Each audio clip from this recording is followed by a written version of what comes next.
Okay, get ready because we're about to completely shatter the way you look at the world. Seriously, by the end of this explainer, your everyday intuition about how things move, it's going to be exposed as a total illusion. We are unpacking Newton's law of inertia, basically the science of constant motion. So let's dive right in and uncover the invisible rules that govern, well, absolutely everything around us. I want to start off by asking you a pretty wild question. What if everything moving around you actually wants to keep moving? Forever. Just think about that for a second. If there were absolutely no external forces in play, a cricket ball soaring through the air, a bullet fired from a barrel, or even the Earth itself hurtling through space, they would literally never ever stop. They just keep going, endlessly. Section 1. The Grand Illusion. You know, in our daily lives, a kicked football eventually rolls to a halt, right? A spun coin falls flat. This simple question of why things stop is actually an illusion that tricked humans for thousands of years. Uncovering the truth literally changed science forever. Let's trace this mystery back a bit.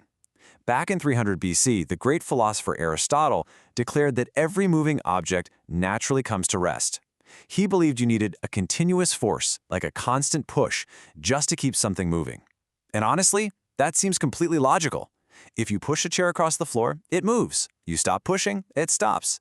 For nearly 2,000 years, humanity just accepted this flawed intuition. But then, fast forward to the year 1600. Galileo steps in with his revolutionary thought experiment.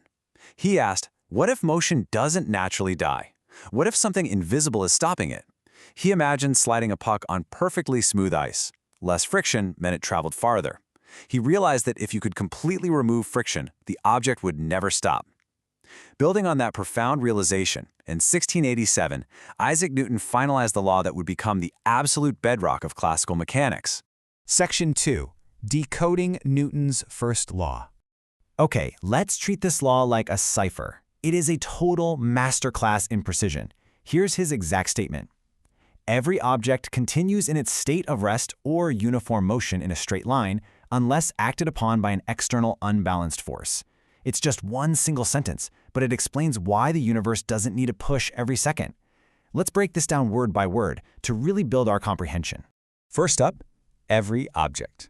And when Newton says every object, he means absolutely zero exceptions. Nature loves consistency, you know?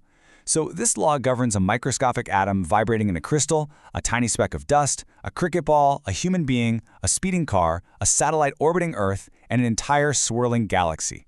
It's completely universal. Next, he talks about a state of rest or uniform motion. Now, a state of rest is simple. An object's position just doesn't change relative to its surroundings. Think of a sleeping cat or a book sitting on a table. Uniform motion, on the other hand, means moving at a constant speed in a constant direction. So get this, a sleeping cat and a car traveling at exactly 60 kilometers per hour on a perfectly straight road are actually in the exact same condition as far as nature is concerned. Both are in a state that nature desperately wants to preserve.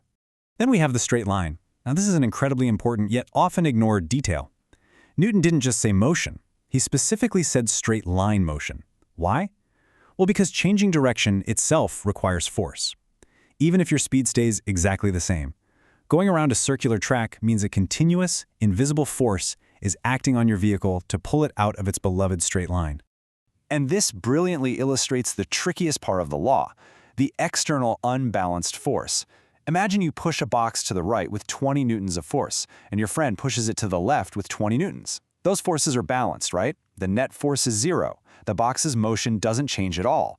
But if you push right with 20 newtons and they only push left with 5 newtons, well, now you have a net force of 15 newtons pushing right. That is an unbalanced force, and it's the true catalyst for changing how something moves. Section 3. Understanding inertia. Newton's first law is actually so synonymous with this concept that it's often just called the law of inertia. So, what is inertia? It's essentially nature's laziness. It's the tendency to fiercely resist any sudden changes to what it's already doing. There are 3 types of inertia, and you physically feel them all the time. First, inertia of rest. Objects at rest want to stay at rest. This is the magic behind pulling a tablecloth out from under a set of heavy plates. The plates resist leaving their resting state. Second, inertia of motion. Moving objects resist stopping. This is why a sprinter, running at top speed, literally cannot stop right on the finish line. Their body just wants to keep going. And third, inertia of direction. Objects resist curving. Ever been in a car that suddenly turns left and your body feels pushed to the right? Well, actually, your body is just trying to continue moving straight. So what actually determines how much inertia an object has? It is entirely determined by its mass. Think about it. Pushing an empty shopping cart is easy, right? It has low mass, so it has low inertia, meaning very little resistance to change. But try pushing a fully loaded cart. It requires way more force because all that extra mass means it strongly resists changing its state of rest. Section 4. Friction, the hidden villain.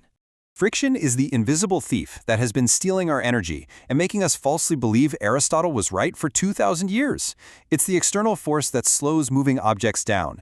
It happens when surfaces interact, and it just dissipates the object's kinetic energy. This is the sole reason a kicked football doesn't roll forever. But okay, to be fair to friction, it's a completely necessary villain. Without it, our cars couldn't grip the road to start moving, we couldn't write with a pencil, and we literally wouldn't even be able to walk without slipping all over the place.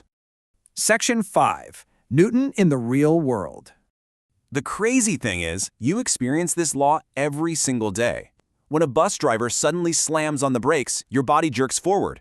Why? Because the bus stopped, but your mass-possessed inertia of motion. Your body desperately wanted to keep moving at the speed of the bus.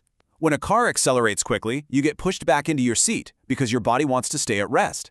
You see it when you turn off a ceiling fan and the blades just keep spinning, or when you stop pedaling your bicycle and you just sort of coast down the street. And it's not just everyday observations. Engineers explicitly use Newton's first law to design technologies that save millions of lives. Think about a car crash. Without a seatbelt, if a car stops instantly, your body's inertia means you will keep moving forward at the exact speed the car was just traveling. Seatbelts are literally designed to apply an external force to safely stop your body. Airbags act as a cushion to increase stopping time, which reduces the force your body actually feels. And even inside the engine, engineers use roller and ball bearings to battle our old villain, friction, making machinery vastly more efficient. We also see this constantly manipulated in sports. Professional athletes and equipment designers are basically always playing a high-stakes game of balancing friction and inertia. Take ice hockey. The exceptionally low friction of the ice allows a fast-moving puck to travel much, much farther than a ball on grass. Or in curling, the players frantically sweep the ice ahead of the stone. They are literally slightly melting the ice to reduce friction and expend the stone's straight-line path. It's brilliant. But to truly appreciate the majesty of this law, we have to look up to the stars. Out in the near-frictionless vacuum of space, Newton's law operates in its absolute purest form. Space probes, launched by organizations like NASA, they can cruise for decades without any engines continuously firing. They only use tiny little engine burns just to slightly correct their course. Satellites don't fall back down to us because they have massive sideways inertia. They keep moving forward while Earth's gravity just naturally bends that straight line into a circular orbit. And the Earth itself. We are currently orbiting the Sun at an astonishing 30 kilometers per second, and we don't stop because there is no significant friction in space to slow us down. All of this leads us to what I think is a profoundly beautiful philosophical realization hidden right within the physics. Change is not the natural state, continuity is. Objects in our universe simply do not need a reason to keep doing exactly what they are already doing. They only need a reason to change. So I leave you with this thought. The next time you're standing on a bus and the driver suddenly hits the brakes and you feel that jarring pull forward, don't just grab the handrail and get annoyed. Stop and realize what you're actually feeling. You are physically feeling the invisible laws of the universe, the very same laws that keep the planet spinning and the galaxy swirling, trying to keep you moving forever. Thanks for joining me on this explainer, and remember to keep looking for the science hidden in plain sight.